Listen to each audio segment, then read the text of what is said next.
So, Jay, Super Mario. Let's talk about it. Niggas need to relax and take notes. Spoiler alert, guys. We're talking about Super Mario. We're going to try not to spoil it. But it could be some spoiler. Right? Yeah, it could be, but we're going to try our hardest check it out. Not to spoil it. Let's get into it. You know what I saw was crazy, right? Go ahead, go for it. HJ covered this earlier. Okay. Hey, see the film critics are saying this movie is garbage. Right. They're saying this movie is trash, and they're by themselves on their viewpoint. All right. Grace Randolph, one of the biggest film critics over here on the YouTubes. Have you seen her before? I heard of her, but I never watched her. Oh man, she's cringeworthy most of the time. Now she just has this crazy voice, and she'll be like, "And in other news, this movie is coming along." She goes high, low, when she talks on a movie. So she was like, "This movie is one of the worst children's movies ever made." That's how she was putting it, and I was like, "Oh my goodness!"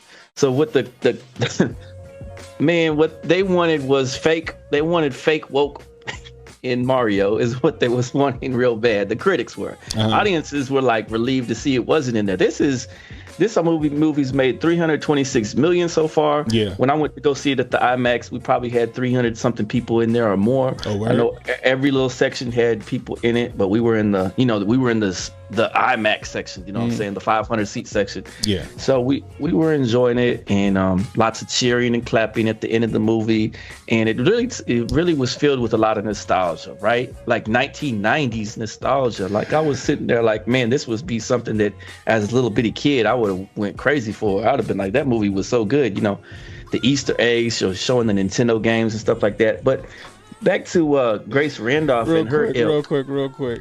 Emmanuel being a dickhead. How did she like Moonfall? Man. Yo, come on. He never gonna let me live that shit. You know what, Emmanuel? Get off the goddamn screen. So go ahead, Jay. Continue your thoughts, sir. So whenever when the with you got the critics, there wasn't the fake woke stuff. So I guess that they're like clinging to the way these modern films have been, you know, with their gender swapping, their race swapping, their sexualization, their message. And so they're kind of like, they've gotten used to it, right? They want to see the female character be undefeatable and have all power just because she's a female. I guess they wanted to see Mario as weak, and maybe they wanted Luigi race swapped into something. You know, they're looking for all that agenda grabbing stuff, and that wasn't in there because Nintendo is behind it, and Nintendo doesn't want to tarnish their brand. They make billions off of Mario. They're not going to sit there and say, "Oh yeah, we're going to change up what's been working for us this whole time." And the cartoon was cool. So what'd you think about it though? First of all, I give it 4 out of 5 Koofies. I give it an 8 out of 10. This is why. Yeah, this is why. I think the movie was fantastic. Like you said, it touched on so much nostalgia, right? Yeah. You know what I mean? Even with the Mario Kart riding on Rainbow Bridge, like that shit. Then you had the kids playing. Was it the kids playing the Super Mario? Playing the Nintendo in the game. They had it was so much nostalgia in it. Even in the beginning with the Super Mario Brothers. Remember the TV show? I love that the part. TV show. They had the rap song. Yeah, that's what I'm saying. Mario Brothers, come and fix your stuff. I was like, oh yeah, I was like, oh shit. I remember watching that back in the day. It started rapping, you know. Right now. This is what I was like, kind of, it didn't rub me the wrong way. I just noticed it off the top, and it kind of was like, okay. First off, how does the video game go? You got to save Princess Peach, right? But in this movie, Princess Peach is fucking Charlie's Angels out this bitch. You feel me? Yeah. It kind of was like, come on, guys. Really, we couldn't, do that, but okay. Whatever, that's fine. I can look past that. Then my man Luigi. That player 2 ass nigga. Why they had to make Luigi such a bitch, yo? Why they had to make Luigi they were basing him off of. I felt like they were basing him a lot on his his Luigi's Mansion. Yeah, and I think that's what they did too, and I don't like that. I'm like, come on, yo, if we're gonna do it, like, we're not doing Luigi's Mansion show, which is crazy because he was in the mansion, right? He had the flashlight. Yeah, he was in the mansion, and they did that, but they still kind of made him seem a little weak, and I ain't like that, right? So once I got past the whole Princess Charlie's Angels Peach, right? Peach Wick, whatever you want to call her, right? And them doing my man Luigi dirty like that, making Luigi seem kind of frail. I was cool with it, right? And I got it, you know, Mario and them, they in a whole nother world. They got to get acclimated and used to how this world works, right? You know what I mean? I get that. I thought what was super cool is when they was going back to the suits, right? When he was going back to the suits, I was like, "Oh shit!" Everybody know the raccoon suit. You know what I mean? Yeah, that was clean. It was clean. I thought he was gonna bust out the frog suit too. That's what I was waiting on, a frog suit. I was like, "Oh shoot, is he gonna jump in the water?" I was waiting on a frog suit, bro. But they broke out. They broke out I was like, okay, I could get with this. Go ahead. Oh, I was just gonna say, this is the exciting part that I saw somebody post earlier. They said that they think that they're gonna Marvel story this, so that there's gonna be other stories that lead up to Smash Brothers, the movie. That'd be dope. Where they battle each other out. You know, like how they did with Endgame and stuff like that. And I was like, oh shoot, that would be epic if the next movie come out as Toad, and then what was those little Iggy and all those little characters that Bowser's kids. Another story with them. And then, see, they could really go off on it. Or Yoshi. They had Yoshi in the movie. Oh, when Yoshi showed up, I was like, oh shoot. Right, exactly. That's what I liked about it. So I definitely give it the 5 out of 5 Koofies, the 10 out of 10. Okay. You know, just because this is this year's Top Gun, right? This is the film that's gonna make $1 billion.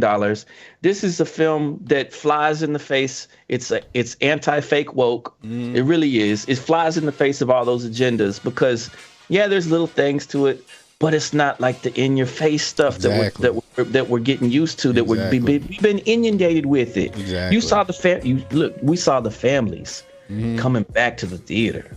The families, and that's important. That's vital for the theater's success. Exactly. They need films like this.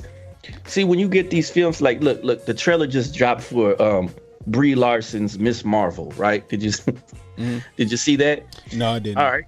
Well, anyway, so I think that a lot of these superhero movies, because a lot of them are filled with all these agendas, are just going to give people superhero fatigue.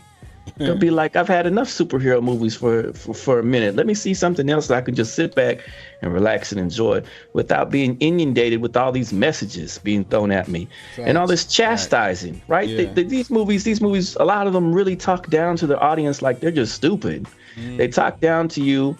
They think that you're a child. They think that you need to be lectured. So you come into the movie and they start off with white supremacy and stuff. Like when I was at some film, right? Some PG-13 film or rated R film, and in the trailers were for a movie, and it hasn't come out just yet. I guess it'll come out this year, next year, whatever. But it was for a movie about Black Santa Claus, right? And the director was talking, and they said, our voices have never been heard, and this is our time to see someone that looks just like me on the screen, and we're tired of white supremacy and this all this speech, right? And I'm like, oh my goodness, I don't want to come to the films to be chastised, to be lectured, to be told this is the only viewpoint you should hold. I want to see some movies that just let me come in there and enjoy a movie for a second, and something I can bring the family to too. Not everything has to be an agenda-filled message. I agree. Let me see. Can you watch it live and tell us how you feel? What you talking about watching live? The Miss Marvel trailer. You'll get a strike. I'll get a strike on it. Especially since this is Hotep business over here. Yeah. Other channels can watch whatever the heck they want. They can play the audio. They can play the clips. They can do whatever they want to. Yeah. You know what? Let's do this, and dandy. Before we get out of here, what's what we'll do? Before we get out of here, yo, we'll head over to Rumble for an exclusive reaction to the Miss Marvel. The Marvel trailer? Yeah, because it's a good idea. Because Rumble don't give a shit. So that's what we do before we get out of here, yo. Just remind me to do that because I didn't even know there was another Miss Marvel movie coming out.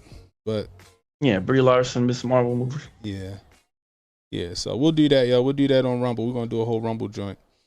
So, but yeah, yo, Super Mario was a great. My kid, my son, and my daughter wasn't feeling well that day, but my son and my nephew on the edge of their seats, laughing like they play Nintendo every day, right? Loving every minute of the movie.